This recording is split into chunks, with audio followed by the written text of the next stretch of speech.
Bismillahirrahmanirrahim. My name is Azhar Ahmad Beg, lecturer in physics, New Aligarh Government College, Chandoadam. Today, my topic is diffraction of X-rays through crystals, जिसे Bragg's law भी कहा जाता है. From the first year physics, chapter number 9, topic 9.10 on a page number 312. The diffraction of the X-rays through the crystal was discovered by the father and the son. The name Sir William Henry Bragg and William Lawrence Bragg, who got Nobel Prize in 1915. To study the crystal structure, we need a special tool which could able to tell us the atomic arrangement of the crystals. This is possible only through the diffraction. For the diffraction, the wavelength of the light used should be matches with the interatomic distance. So we cannot use the visible light as its wavelength is 4,000 angstrom to 7,000 angstrom. X-rays are having the wavelength of around an angstrom, which is same as the interatomic distance of the crystal. Now, this is the diagram of a crystal in which there are two X-rays are coming, one the A and the second one is B. So in a given figure, an X-ray beam is incident on a crystal whose adjacent layers are represented by a distance d. The beam A is diffracted by the upper layer of the atoms and the beam B by the lower layer of the atoms. The two beams will interfere constructively if the path difference 2d sine theta between them. Now we go to the whiteboard. देखें यहाँ पे X-rays incident की जा रही है एक crystal पे, जहाँ पे जो ब्लू स्काई ब्लू कलर के जो डॉट्स आपको दिखाई दे रहे हैं ये क्रिस्टल्स हैं, और क्रिस्टल का एक प्लेन और यहाँ पे लोअर प्लेन दिखाई दे रहा है. इन दोनों के दरमियान जो गैप है उसे डी कहा जा रहा है. अब जब एक्सरेज स्ट्राइक कराई जाती है किसी क्रिस्टल पे, तो यहाँ पे एक एक्सरे की रे जिसे ए से रिप्रेजेंट किया जा रहा है वो एक एटम से टकराने के बाद बैंड हो जाती है, मुड़ जाती है. देन एक और एक्सरे बीम जिसे बी कहा जा रहा है, जब वो स्ट्राइक होती है तो वो लोअर एटम के साथ स्ट्राइक करती है और यहाँ से टकराने के बाद डाइफ्रैक्ट हो जाती है.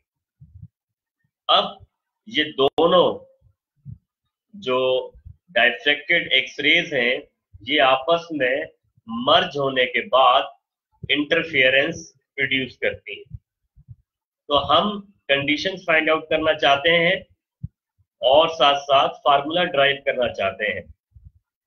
तो सबसे पहले हमें ये देखना पड़ेगा कि इन दोनों वेव्स, एक वेव ए और एक वेव बी, इन दोनों के दरमियान पाथ डिफरेंस कितना है. तो देखें यहाँ पे डियर स्टूडेंट्स, आप लोगों को एक ब्लैक कलर का ट्राइंगल दिखाई दे रहा होगा जिसे हम कह रहे हैं BOA, और एक दूसरा ट्राइंगल दिखाई दे रहा होगा BOC। अब देखें, जो पाथ डिफरेंस है इन दोनों वेव्स के दरमियान वो है AB प्लस BC।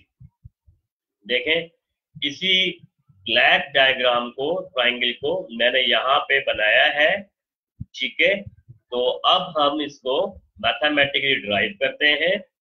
तो देखें डियर स्टूडेंट्स, जो पाथ डिफरेंस है इन दोनों वेव्स के दरमियान, ये देखिएगा और के साथ, यहां तक तो ये दोनों वेव्स बिल्कुल सेम है, राइट।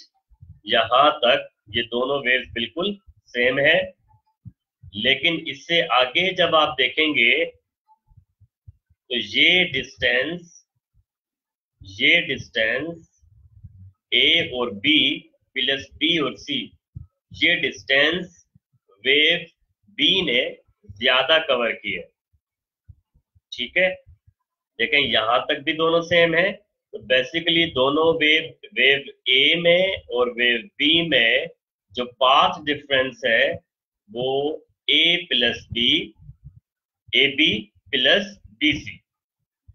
अब जनाब देखें यहाँ पे कि path difference that is equal to AB plus BC।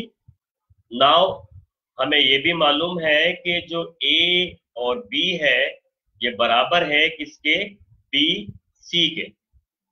तो therefore the total path difference, जहां पे हम ये लिख देंगे कि total path difference that is equals to AB plus AB। चूंकि BC की जगह पे हमने क्या लगा दिया है, AB, तो टोटल पाथ डिफरेंस क्या हो जाएगा, 2AB। अब इन ट्राइंगल AOB, अगर मैं इसको थोड़ा बड़ा कर लेता हूं, देखें इस ट्राइंगल AOB में sine theta that is equal to AB upon OB। So OB यहाँ पे डिवाइड हो रहा है, दूसरी साइड पे जाके मल्टीप्लाई हो जाएगा। So AB is equal to OB sine theta, और हमें मालूम है कि OB ये डिस्टेंस है, O और B ये एटॉमिक डिस्टेंस है, एटॉमिक प्लेन्स के दरमियान डिस्टेंस को हम OB कह रहे हैं। देखें फर्दर मोर आपको बताता चलो, यहां पे इन दोनों प्लेन्स के दरमियान जो डिस्टेंस है उसे हम D कह रहे हैं। Now AB is equal to D sine theta. अब ये जो टोटल पाथ डिफरेंस है वो हमारे पास 2AB है, तो हमारी इक्वेशन बन जाएगी the path difference that is equal to 2D sine theta. Clear. ये हमारे पास, ये जनरल हमारे पास जो पाथ डिफरेंस आ गया वो आ गया 2D साइन थीटा। अब तमाम स्टूडेंट्स को याद होगा, मैंने प्रीवियस वीडियोस के अंदर जनरल इंटरफेरेंस का फार्मूला बताया था कि कंस्ट्रक्टिव इंटरफेरेंस के लिए हमेशा जो पाथ डिफरेंस होता है वो m लैम्डा के बराबर होता है। तो यहाँ पे जो पाथ डिफरेंस है वो है 2D, so the general formula will be path difference is equal to m lambda। so here path difference that is equals to m lambda, right। तो यहाँ पे ओके, यहाँ पे पाथ डिफरेंस कितना जनाब, path difference 2D sine theta that is equals to m lambda।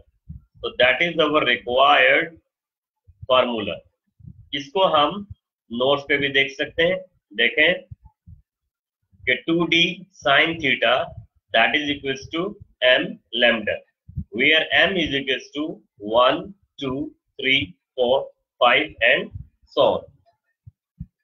This condition is called the Drake's law, and this method is used to study the structure of the crystal. Thanks for watching.